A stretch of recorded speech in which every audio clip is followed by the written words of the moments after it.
Is this thing on?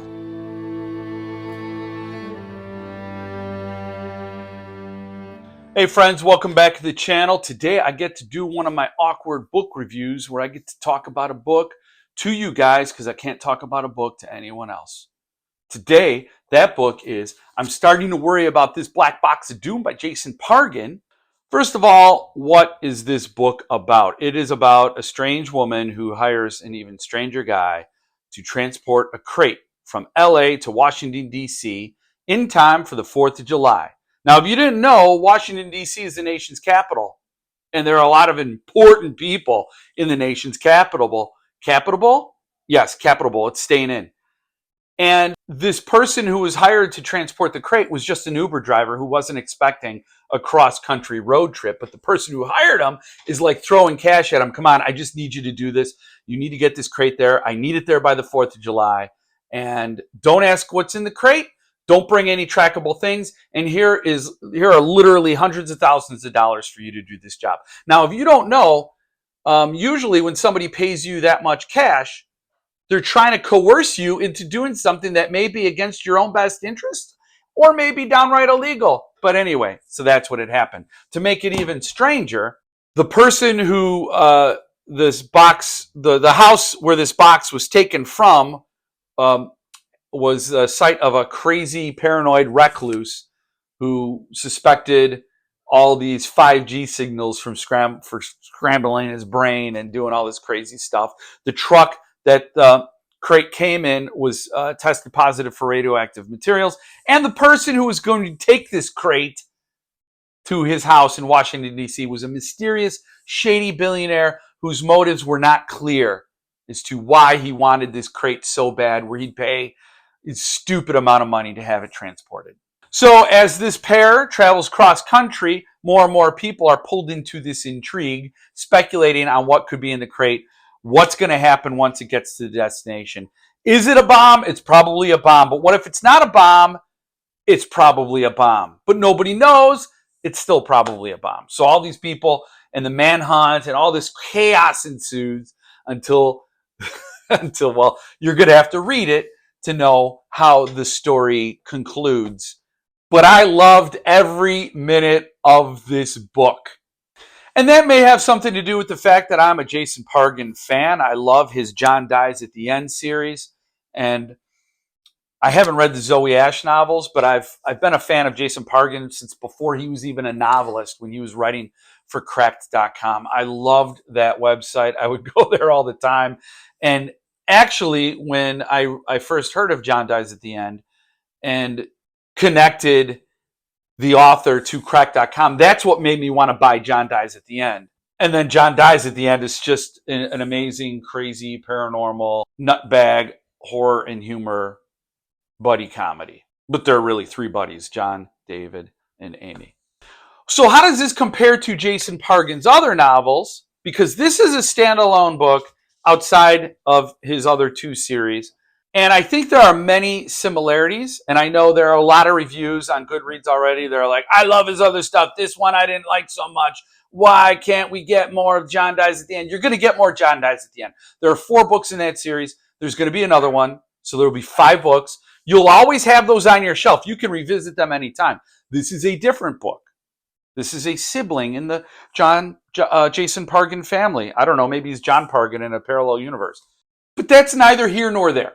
This is a standalone book. And I do think there are similarities, because in John Dies at the End, what Jason Pargin does is he challenges the reader to question, what do you really think reality is? And how firm are you on your grasp of reality? And what if you took this drug that made you see things that weren't there? Would you be like, is that a mental illness? Is that schizophrenia? Or are you now a paranormal investigator who sees things that need to be bounced out of this universe and sent back to where they belong? Lots of fun stuff. So what he's done in this book is he's taken away all the demons and meat monsters and the paranormal elements and replaced them all with the smartphone. And then he said, what do you know about your reality based on what you ingest through the distorted lens of your smartphone camera screen? Yeah, that's much more horrific and real. And in that way, This book is much more of a social commentary and a satire on the state of cultural discourse in the United States. So, rounding out this section, how does it compare to other Jason Pargin novels? It's just as awesome, if not better. This may be my favorite Jason Pargin novel because it is brilliant in the way that it conveys the story and brings it to your the front door of your brain and makes you question how you are in your the way you process information. Why do you believe what you believe? And who are your sources? And are you really checking your sources? And it is just as much fun and compelling to read. The humor is there, the absurdity is there. The cosmic horror isn't, but the social commentary and satire is. I think on the back of this book, it calls Jason Pargin a Jonathan Swift for the internet age. And that is true. Now, Jonathan Swift wrote A Modest Proposal, which was a satirical, dark piece about how to do away with the poor in Ireland by basically eating them. Just eat the babies. You have babies that you can't support because you're impoverished and you're hungry. So just eat the babies and you don't have to support the babies and you get a meal. So it's like saying, hey, I guess as an Englishman, that's what we're going to do with these babies, these Irish babies. We're just going to eat them. And that's how you solve poverty in Ireland. Obviously, it wasn't serious. He was saying, the policies of the English to the Irish were so barbaric that this is almost kind of on the table, pun intended, as it were. So what did I think about this book? I absolutely loved it. Brilliant. 5-star read. Favorite Jason Pargin novel. All the things I just previously said. But one thing I really liked about the book, and it was kind of a powerful moment when I realized it, is that this road trip, and I love road trip novels. Trust me, I'm going to get to that in a minute. But during this road trip across the heart of dysfunctional America, all these people start weighing in and speculating on what this is in this box and what the intended use of this box is once it reaches its destination. So you really do feel like the story starts with a lit fuse and that fuse burns all the way to Washington, D.C. But as these theories are surfaced and bandied about, as the reader, you're sitting there wondering, well, which one of these is the true one? This actually is well reasoned, and maybe Green Sunglasses Girl, she's the woman who hires Abbott, is this individual, and her past comes up, and Abbott's past comes up, and everything starts to get even muddier and muddier until you're left wondering, what is the truth? And as the reader, you are part of the mob. You become part of this panicked mob.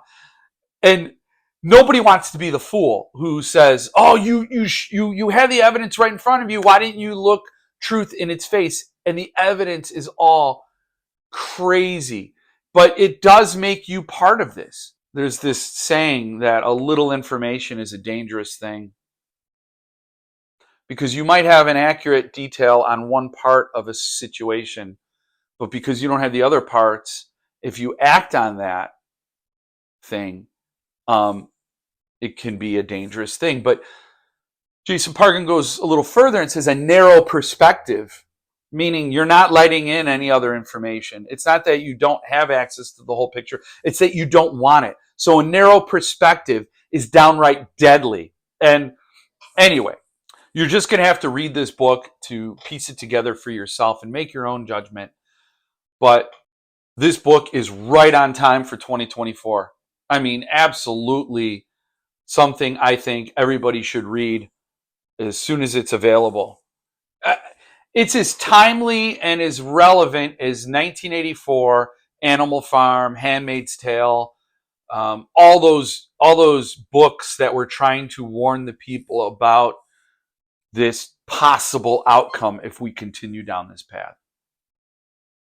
And I think Jason Pargin is trying to shake us. So I love this book, and I think it's going to be one that I hold in the same regard as those other books.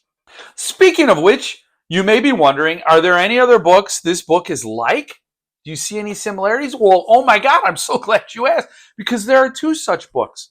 The first one is also a rambling road trip love letter to America's ideals and a plea to Americans to get back to those ideals.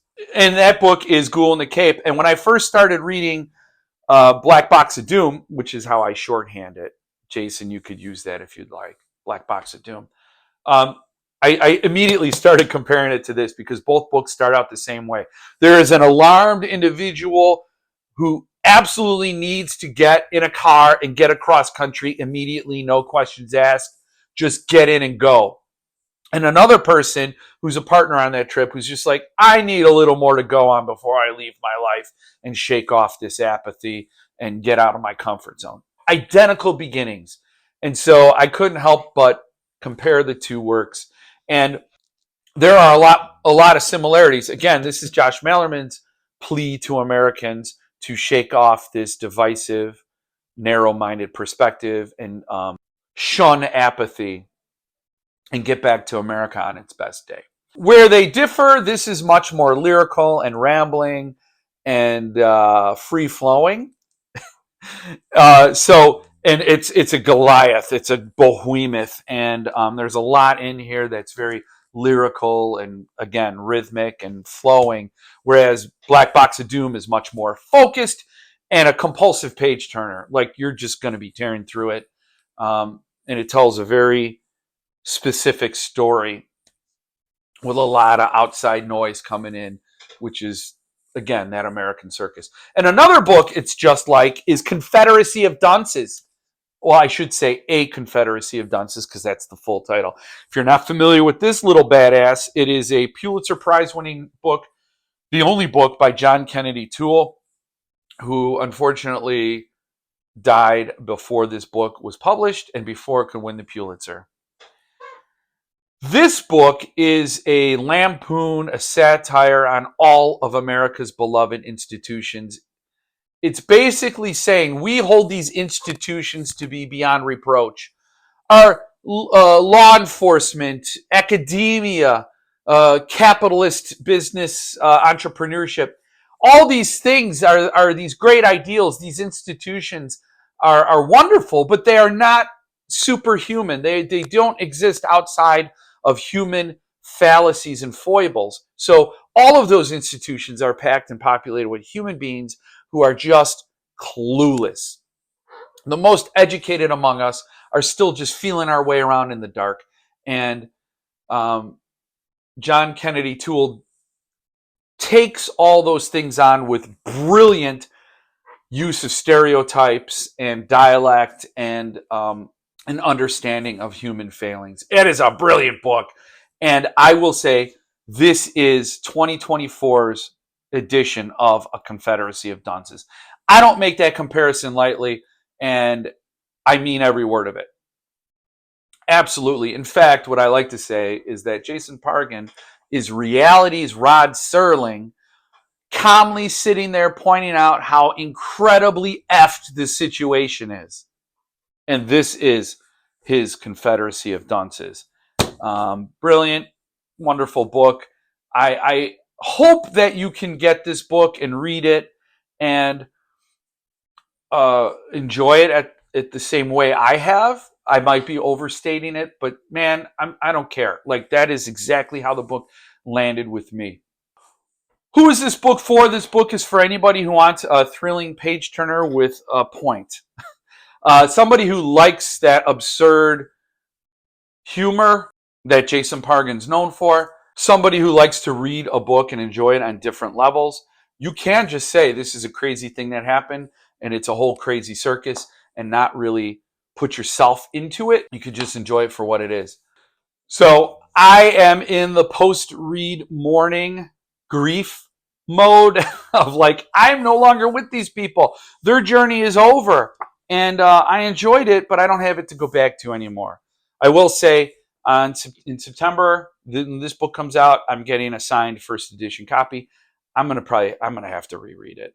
And I might make this a book club book just to get people and to get different reactions. I would love to do that. But Thankfully, there are other Jason Pargin books for me to read. I have the Zoe Ash series, which is a sci-fi series. I have another John Dies at the End coming out at some point, I think in 2025, so book 5. So there's a lot more I can read to hold me over in the meantime. And it is kind of a bummer that we're months ahead of the release, so you can't go out and read it and compare your notes to mine. But this is me telling you what I think, and that's all I can do. I mean, if this book taught me anything, it's all I can do. A fun note in this is that I often use random things for bookmarks unless it has a ribbon page marker from Levidian. Those books have that, and that's a very nice touch. But I'm always scrambling for things. And this is the bookmark I use. This is a photo I found one day when I was walking in the park. I have no idea who these two people are. I named her Barbara, and I named him Eric, and I call them BarbEric. That's their couple name, BarbEric. And the funny thing is, this book has a man and a woman partnering up to take this box across country. So I had this as a visual. Could this have been them riding around in that Navigator to deliver that bomb? Is it a bomb? Across country. So it was fun. It was fun. They traveled the whole book with me, BarbEric, and I'm probably going to leave them in the book on the shelf because that's their home. That's where they belong. Thank you, BarbEric. Another fun thing that happened is that there's a character in the book named Malort, and he's named after this liqueur. And I had no idea we had a bottle of this. I was reading the book, and I happened to go into our pantry looking for, we had guests over and we wanted to mix some margaritas. So I went over to the dusty back of the shelf, alcohol shelf, and sliding some things around. I saw this, a like full bottle, I think maybe the seal was broken, of Malort. And I'm like, wow, I can't believe we had this. I didn't even know we had this. So it's funny because this is something that's made in Chicago, and it's super bitter, and it's in the book. So up on my shelf, this is how it's going to be shelved. So, and one final note, Jason Pargin, if you're watching this, which I don't recommend you do that, but if you are, I have a little note about your afterword. In your afterword, you mentioned good guys and bad guys and how people may have perceived the characters throughout and may have wondered why things ended the way they did with certain characters. And I just got to say, if your readers are still thinking in terms of good guys and bad guys by the end of this book, then they've missed the entire point of the book. And that's there's nothing you could do to fix that. That is a reader issue, and that is just how their brain is walled off. And I don't think it takes years of experience for those walls to come down. Unfortunately, a lot of times people over years of experience just put up more walls. That's a problem. But anyway, I think that's a good place to leave off on with this review. So if I've intrigued you, go pre-order. I'm going to put 2 links in the description. You can get it from Amazon. You could also get a signed first edition from Parnassus. Parnassus knows how to ship a goddamn book. So I'll put that in there. And go get your copy and see what you think. See if you're like, I agree, but I don't say anything I don't mean when I do a book review. And this was a really fantastic read. So go check it out when you have the chance. You may be able to find ARCs on eBay. I don't know. You're not going to find my ARC there. I will say I do kind of wish I got this ARC direct from Jason Pargin. I hit him up on Instagram, and he said, if you're a reviewer and you have a channel and you have an audience, I'll send you a review copy. And I got it, and you may have seen my unboxing here. And it was a really great thing. I just wish he had signed it. It's kind of a cocky thing for an author to do, to sign their ARC for a reviewer, because that implies a certain level of fandom and not just reviewing with, an objective state of mind. But, I wouldn't have been too upset had that had happened. Maybe one day I'll meet Jason Pargin and I'll get him to sign my ARC. But until then, thank you for joining me this time. I hope to see you again next time. And in the meantime, stay frosty.